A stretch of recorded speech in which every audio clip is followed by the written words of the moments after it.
We are expecting a timeline in the federal case against former President Donald Trump, and we could get that timeline as soon as this week. The judge overseeing the classified documents case, Judge Aileen Cannon, will hear arguments tomorrow on procedures for handling the information. This pretrial conference comes more than a month after the Justice Department unsealed its charges. The former president faces a total of 37 counts related to sensitive materials that were recovered at his Mar-a-Lago estate in Florida. He has pleaded not guilty.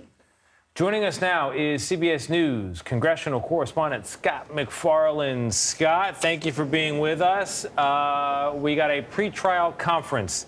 I don't know exactly what that is or what will be discussed. Could you enlighten us as I get a fly off? 2 p.m. Absolutely, Tony. We can tell you a few things for sure. A couple other things are more cloudy. It's 2 p.m. Eastern time tomorrow in Fort Pierce, Florida. That's north of Miami at the federal courthouse there. The hearing is before a Trump-appointed judge, Judge Aileen Cannon, whose name might ring a bell because she was the judge who oversaw some of the legal challenges to the search warrant executed at Mar-a-Lago last August and had a controversial ruling that was overturned on appeal. The hearing tomorrow involves classified information. If that sounds bureaucratic and dull, let me guarantee you you're underestimating how bureaucratic it can be. They're going to go over procedures for handling classified records in a case that is most certainly going to involve any number of classified records. Think about the charges. The former president is accused of not only concealing classified records, but in the process also exposing them by sharing them with people who didn't have classified security clearances.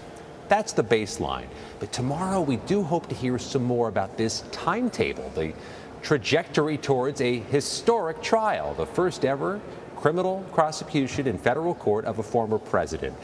The special counsel, Tony and Lilia, has recommended a December 11th trial date for the former president. Trump's legal team doesn't even want to set a trial date, saying there's too much to do before that time comes. Tomorrow, we might get a better sense of the realistic timetable. And Scott, you briefly mentioned there that controversial decision that Judge Cannon had made. She's also a judge that was appointed by former President Donald Trump in an area where he is incredibly popular. Talk to us about what we can expect from her ruling moving forward.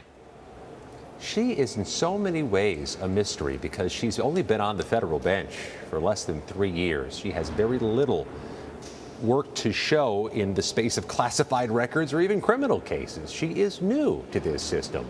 Of course, there was some consternation about this going before a Trump-appointed judge because we're already in uncharted waters.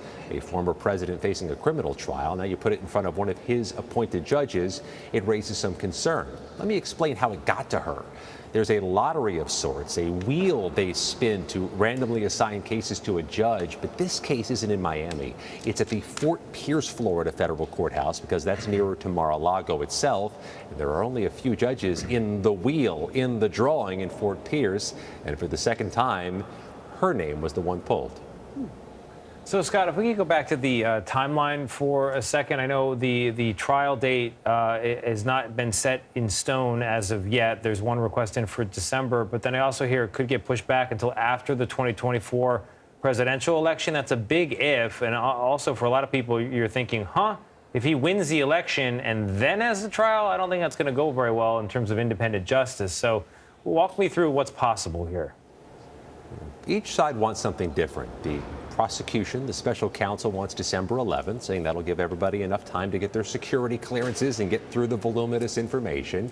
The Trump team wants to perchance wait till after the 2024 election, arguing in part that the jury selection process might be complicated by the election. But that's really the whole point, isn't it? This election, the primary season, the caucuses all happen in 2024, and this case seems to be destined for a 2024 trial date. Complicated in any number of ways. But let me add this point. I don't think it's trivial. As of now, the trial date on the books is actually in mid-August, just weeks away. Everybody believes that to be aspirational and fictional because it's going to have to get postponed for all the reasons we've discussed. But it's a matter of how much further back it gets postponed. Perhaps the judge surprises folks and sets it for fall, for late 2023. That's part of what we're looking for tomorrow during this very obscure hearing on classified records at the federal courthouse in Fort Pierce. Scotty Mac explains it all. Thank you so much. Thank you.